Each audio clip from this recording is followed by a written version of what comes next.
Hoje a gente vai mergulhar numa das histórias mais dramáticas já contadas. A origem da Páscoa, direto do livro do Êxodo. É uma história intensa que fala sobre instruções divinas, sobre sobrevivência e, claro, sobre a conquista da liberdade.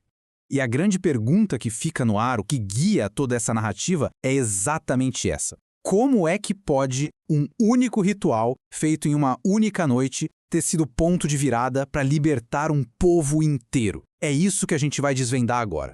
Então, vamos preparar o cenário. Os israelitas já estão no Egito há séculos e a coisa tá tensa, chegou no limite. É bem nesse momento que uma ordem divina chega para Moisés e Arão, uma instrução que ia mudar, para sempre, o destino de todo o povo deles. Olha, os detalhes aqui são impressionantes, de verdade. Não era uma refeição qualquer, sabe? Era um ritual muito preciso. Cada família tinha que escolher um animal perfeito no 10º dia. E, olha que interessante, cuidar dele por 4 dias. Aí, quando chegava a tarde do dia 14, a comunidade inteira, todo mundo junto, agia em uníssono. O sangue tinha um propósito muito específico. E a refeição? Bom, a refeição tinha que ser comida com uma urgência que a gente quase consegue sentir. Todo mundo já vestido, pronto para partir a qualquer momento. E a refeição em si era puro simbolismo.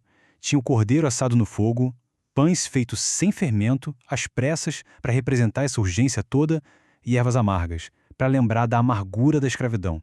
E ainda tinha a ordem de não guardar sobras, de queimar tudo que sobrasse. Isso reforçava a ideia de uma partida definitiva, sabe? Um corte total com o passado. E aqui vem o ponto crucial. O texto deixa bem claro. Esta é a Páscoa do Senhor. Isso transforma o evento. Deixa de ser uma simples refeição e vira um ato com significado divino.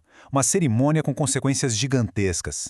Agora a gente avança para o clímax da história. É aqui que vamos entender o porquê daquele sangue e os acontecimentos que transformaram aquela noite para sempre. Aquele sangue que eles foram instruídos a coletar não era à toa. Ele tinha um papel vital. A ordem era passá-lo nos umbrais, nas laterais e na parte de cima das portas das casas. Ele ia funcionar como um marcador, um sinal visível que ia diferenciar as casas dos israelitas das outras.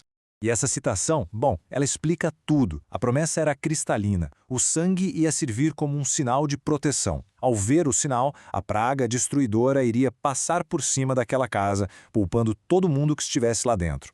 É exatamente daí que vem o nome Páscoa, desse ato de passar por cima. E então, aconteceu. Bem no meio da noite, a 10ª e última praga desceu sobre o Egito, exatamente como tinha sido avisado. Esse foi o ponto de virada, o momento decisivo de toda essa história. Este slide mostra o contraste chocante daquela noite. De um lado, nos lares egípcios, uma tragédia terrível que atingiu todo mundo, do palácio à prisão. Do outro lado, nos lares israelitas, marcados pelo sangue, segurança total. Um simples sinal de obediência se tornou um escudo de proteção poderosíssimo. A consequência disso foi imediata, uma onda de luto e pânico que varreu a nação inteira. O texto descreve como um grande clamor, porque não existia uma única casa egípcia onde não houvesse um morto. A dor foi geral, avassaladora. E essa tragédia toda levou a uma resolução imediata. O que vem a seguir é a consequência direta da praga, o começo da jornada dos israelitas para fora do Egito. A resistência do faraó, que tinha sido tão teimosa, simplesmente quebrou. Naquela mesma noite, ele chama Moisés e Arão e não só manda eles saírem, mas, num ato de desespero total, ele pede uma bênção. É uma inversão de poder completa, impressionante. Para a gente entender o peso desse momento, a gente precisa olhar para esse número, 430 anos. Foi esse o tempo que os israelitas ficaram no Egito, uma permanência que durou gerações e que acabou, assim, de repente, naquele exato dia. E a escala da partida foi uma coisa monumental. Eram cerca de 600 mil homens a pé, isso sem contar mulheres e crianças. Facilmente poderia chegar a milhões de pessoas. Foi a migração em massa de um povo inteiro que começou a se mover em questão de horas. Isso nos leva de volta àquela refeição. A razão para o pão ser sem fermento fica óbvia agora. A partida foi tão repentina, tão apressada pelos próprios egípcios, que não deu tempo de preparar comida do jeito normal. Eles pegaram a massa do jeito que estava e foram embora, e aquele pão se tornou um símbolo eterno da presta em direção à liberdade. Só que essa noite não foi só um evento que aconteceu e pronto. Ela foi planejada, desde o começo, para ser a base de uma tradição, de uma lembrança que nunca deveria se apagar. Então, para a gente fechar essa ideia, a Páscoa é essencialmente a comemoração daquela noite específica. O próprio nome já carrega o ato central de salvação, o momento em que a destruição passou por cima do povo de Israel.